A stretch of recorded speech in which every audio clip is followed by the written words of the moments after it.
Hello everyone और UPSC guide में आपका स्वागत है।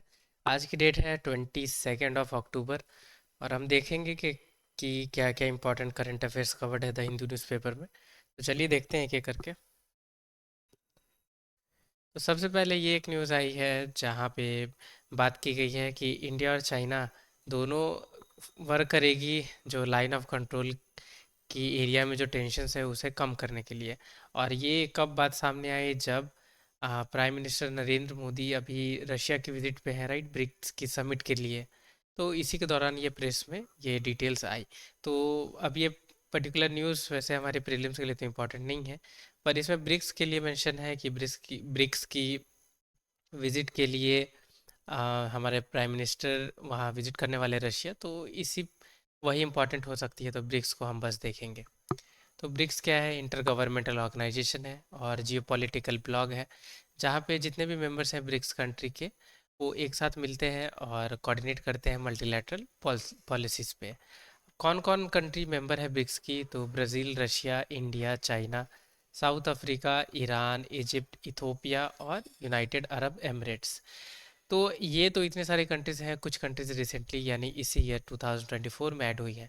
तो आखिरकार फाउंडिंग कंट्रीज़ कौन है जिन्होंने ये ब्रिक्स को बनाया है? तो ब्राज़ील, रशिया, इंडिया, चाइना, चार ही हैं।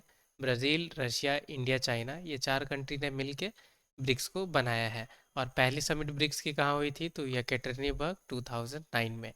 साउथ अफ्रीका ने एक साल बाद ब्रिक्स ब्लॉक को ज्वाइन किया था यानी 2010 में, ठीक है। अभी 2024 में कौन कौन सी कंट्री ने ब्रिक्स को ज्वाइन किया है? तो ईरान, इजिप्ट, इथोपिया और यूनाइटेड अरब एमिरेट्स, यानी चार कंट्री ने बाद में ज्वाइन किया है यानी 2024 में, इसी ईयर।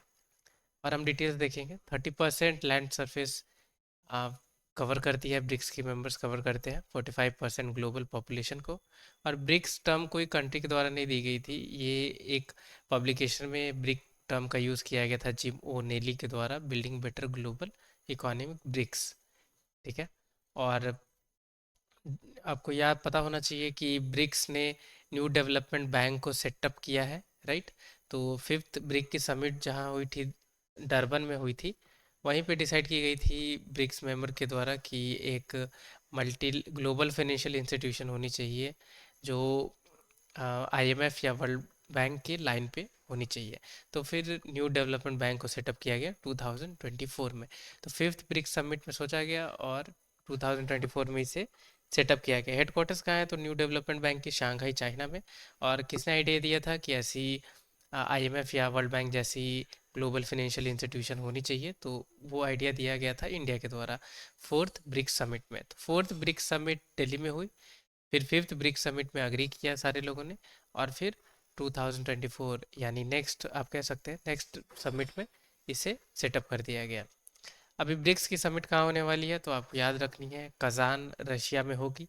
क्योंकि अगर 2025 में 25 में यूपीएससी अगर पूछे कि ब्रिक्स के बारे में, और अगर वहाँ आपसे पूछ सकती है कि कहाँ इसकी समिट हुई है, तो वैसे आपको इसे याद रखना होगा, ठीक है, कि ब्रिक की समिट कजान रशिया में 2024 यानी इसी ईयर होने वाली है। अब हम बढ़ेंगे आगे। अब क्वेश्चन कैसे फ्रेम होगी? तो या तो बेसिक स्टेटमेंट्स हैं ये सब पे आपसे पूछ ले, या आपसे पूछ ले कौन कौन मेंबर है ब्रिक के, या आपसे पूछ ले कौन सी कंट्री ने रिसेंटली ब्रिक को ज्वाइन किया। तो ये तीन टाइप के क्वेश्चन फ्रेम होती हैं ऑर्गेनाइजेशन पे। अब हम बढ़ेंगे आगे। ये पर्टिकुलर एक आई है आर्टिकल, एनआईए के बारे में मेंशन है, नेशनल इन्वेस्टिगेशन एजेंसी इन्वेस्टिगेट करेगी जो कश्मीर अटैक हुई है उसके बारे में। तो एनआईए के बारे में हम देख लेते हैं, क्योंकि हमने सीबीआई के बारे में तो बहुत बार देखा है, नेशनल इन्वेस्टिगेशन एजेंसी के बारे में नहीं देखा है उतना। तो इसके बारे में हम देख लेते हैं, ठीक है। तो नेशनल इन्वेस्टिगेशन एजेंसी ये कैसे कंस्टिट्यूट हुई है? तो नेशनल इन्वेस्टिगेशन एजेंसी एक्ट 2008 आई थी, एनआईए एक्ट, उसके तहत ये सेटअप हुई थी। 2009 में एनआईए को लाया गया था। अब ये इस्टेब्लिश क्यों हुई थी? तो 2008 में जो मुंबई टेरर अटैक हुई थी, जिसे हम पॉपुलरली जानते हैं 26/11 इंसिडेंट से, राइट। तो इसके बाद ही नेशनल इन्वेस्टिगेशन एजेंसी को सेटअप किया गया था उसके बाद में, ठीक है। हेडक्वार्टर्स एनआईए की कहाँ लोकेटेड है? तो न्यू दिल्ली में लोकेटेड है।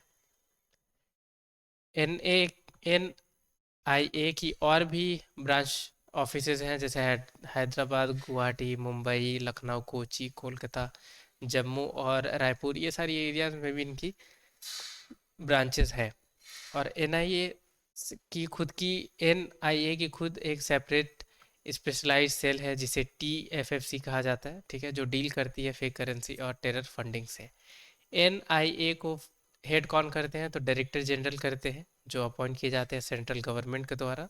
और पावर ये सब सिमिलर होती है डायरेक्टर जनरल ऑफ पुलिस यानी डीजीपी, जो स्टेट्स के रहते हैं उन्हीं के जैसे इनकी पावर होती है, ठीक है।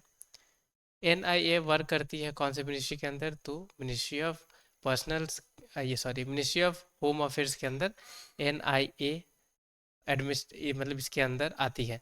अब सीबीआई या एनआईए में कंपैरिजन में क्वेश्चन आ सकती है, क्योंकि सीबीआई के बारे में बहुत ज़्यादा न्यूज़ में है और एनआईए के बारे में भी कुछ समय से आ रही थी न्यूज़, ठीक है। तो आपको एनआईए के बारे में भी पता होना चाहिए। वैसे भी ये पॉलिटिक स्टैटिक पार्ट है, तो आपने यहाँ पढ़ लिया, अब इससे ज़्यादा एनआईए के बारे में आपको पढ़नी भी नहीं है, ठीक है। और ये बेसिक चीज़ है और इतनी पे क्वेश्चन सॉल्व हो जाएगी अगर एनआईए पे क्वेश्चन आती है तो, ठीक है। अब बढ़ेंगे आगे। अब ये पर्टिकुलर एक आर्टिकल आई है कि आपको पता होगा कि रशिया में सैंक्शन लगी है, फिर भी इंडिया ने रशियन ऑयल को इंपोर्ट किया था, इसलिए ये पर्टिकुलर आर्टिकल आई है। और या इस पर्टिकुलर आर्टिकल में इंटरनेशनल मैरीटाइम ऑर्गेनाइजेशन के बारे में मेंशन है कि इन्होंने ये कहा कि बहुत सारी ऐसी शिप है जिन्होंने रजिस्ट्रेशन नहीं की है और फिर भी इधर से उधर वो ट्रेड को कंडक्ट कर रहे हैं। तो इसलिए आईएमओ मेंशन है, तो आईएमओ के बारे में हम देखेंगे, क्योंकि प्रीलिम्स के लिए वही इंपॉर्टेंट है, ये आर्टिकल इंपॉर्टेंट नहीं है, इसमें जो बॉडी मेंशन है वो इंपॉर्टेंट है, तो उसे देखेंगे। तो इंटरनेशनल मैरीटाइम ऑर्गेनाइजेशन ये स्पेशलाइज्ड एजेंसी है यूनाइटेड नेशन की। रिस्पॉन्सिबल किस चीज़ के लिए है? तो मैरीटाइम ट्रांसपोर्ट को रेगुलेट करने के लिए ये रिस्पॉन्सिबल है, ठीक है। और ये इस्टेब्लिश हुई थी यूनाइटेड नेशन कॉन्फ्रेंस जो जिनेवा में हुई थी 1948 में। तो 1948 में ही आईएमओ को यानी इंटरनेशनल मैरीटाइम ऑर्गेनाइजेशन को इस्टेब्लिश किया गया था। हेडक्वार्टर्स कहाँ लोकेटेड है आईएमओ की? तो लंदन, न्यूयॉर्क में लोकेटेड है। और आईएमओ की 176 मेंबर्स हैं और 3 एसोसिएट मेंबर हैं। इंडिया ने ज्वाइन किया है इंटरनेशनल मैरीटाइम ऑर्गेनाइजेशन को 1959 में। तो 1949 में ये इस्टेब्लिश हुई और 1959 में इंडिया ने आईएमओ को इसे ज्वाइन किया। तो कैसे क्वेश्चन फ्रेम होती है? ये तो ये पूछ लेगी कि ये स्पेशलाइज एजेंसी है या नहीं, ये आपसे पूछेगी। दूसरी चीज़ हेडक्वार्टर्स पूछेगी कि कहाँ इसकी लोकेटेड है, कहाँ नहीं लोकेटेड है। और तीसरी चीज़ ये पूछेगी आपसे, अगर तीन स्टेटमेंट वाली क्वेश्चन पूछ रही है तब, कि इंडिया इसकी मेंबर नहीं है, ठीक है, या इसकी इंडिया मेंबर है, ऐसा करके पूछेगी। तो ये तीन स्टेटमेंट, ये तीन चीज़ों पे ही यूपीएससी इंटरनेशनल मैरीटाइम ऑर्गेनाइजेशन पे पूछती है। क्योंकि अभी अभी क्या, बहुत लंबे समय से ही यूपीएससी में ऐसा ट्रेंड देखा गया कि 2 या 3 स्टेटमेंट वाली क्वेश्चन भी यूपीएससी ऑर्गेनाइजेशन पे पूछती है, जहाँ बस आपसे बेसिक चीज़ पूछेगी हेडक्वार्टर्स का है, इंडिया मेंबर है या नहीं है, और ये स्पेशलाइज एजेंसी है यूनाइटेड नेशन की या नहीं। तो ये बेसिक 2-3 चीज़ पे ही यूपीएससी ऑर्गेनाइजेशन पे पूछती है, ठीक है। अब ये तो इंटरनेशनल इंटरनेशनल कोई सी भी पर्टिकुलर ऑर्गेनाइजेशन है जो किसी एक पर्टिकुलर चीज़ से कंसर्न रखती है, जैसे मेरे टाइम, इसमें तो ये 3 टाइप के क्वेश्चन फ्रेम हो गई। पर अगर हम बात करें ब्रिक्स के बारे में, तो ये जो ऑर्गेनाइजेशन है इसमें मल्टीपल कंट्रीज़ है, राइट। और ये मल्टीपल अलग अलग चीज़ों के लिए ये ऑर्गेनाइजेशन कंसर्न है, जैसे कि अगर सिक्योरिटी पे कुछ बात करनी होगी तो ये उससे डील करेंगे, या कुछ ट्रेड के बारे में बात हो तो ये डील करेंगे, या अगर कोई और भी ऐसे कॉपरेशन के बारे में अगर बात होगी तो ये ब्रिक्स के मेंबर उससे डील करेंगे। तो ये अलग अलग मल्टी डायमेंशनल वाली ये ऑर्गेनाइजेशन है, राइट। इसलिए इस पे अलग टाइप की यानी बहुत सारी स्टेटमेंट है इसमें अवेलेबल और यूपीएससी पूछती है। पर अगर ऐसी बॉडीज जो सिर्फ एक पर्टिकुलर चीज़ के लिए कंसर्न है, जैसे आईएमओ, ये सिर्फ कंसर्न है किस चीज़ के लिए? तो मेरे टाइम के लिए। तो इसलिए ये 3 टाइप की बेसिक स्टेटमेंट यूपीएससी पूछती है, तो हमें ये पता होना चाहिए। इसके अलावा और भी कुछ खास इन्फॉर्मेशन नहीं है द हिंदू न्यूज़पेपर में आज। यही 3 चीज़ें हैं जो हमने देखा, अभी एनआईए देखा हमने, आईएमओ देखा और ब्रिक्स के बारे में देखेगा। इसके अलावा कोई और ऐसे इंपॉर्टेंट प्रीलिम्स के लिए इंफॉर्मेशन या न्यूज़ कवर्ड नहीं थी। तो आज की इस वीडियो में बस इतनी जानकारी है, उम्मीद करूँगा कि कुछ आपने गेन किया है नॉलेज। तो वीडियो ज़रूर लाइक करें, अप्रिशिएट करें, और चैनल पे नए हैं या अभी तक सब्सक्राइब नहीं किया है तो चैनल भी ज़रूर सब्सक्राइब करें। टिल द टाइम के लिए टेक केयर। और एक बात और मैं बताना चाहूँगा कि आज से मैं आपके लिए शॉर्ट्स को अपलोड करूँगा, जिसमें दो एक पर्टिकुलर टॉपिक को मैं उस शॉर्ट में डिस्कस करूंगा, ठीक है। हालांकि एमसीक्यू वाली शॉर्ट्स भी मैं आपके लिए अपलोड करता ही हूँ। उसके अपार्ट एक डिटेल कोई पर्टिकुलर टॉपिक के बारे में शॉर्ट्स अपलोड करूंगा, तो आप वो भी देख सकते हैं, ताकि आप एक कम से कम टाइम में आप रिवीजन कर सकें, राइट। तो वो भी अपलोड करूंगा आज से, तो उस पे भी आप थोड़ा सा ध्यान दे सकते हैं, आप उसे भी देख सकते हैं। तो चलिए, इतनी ही जानकारी है आज आपके लिए। मिलते हैं कल की डेली न्यूज़ डिस्कशन में। टिल द टाइम के लिए take care, have a great day ahead.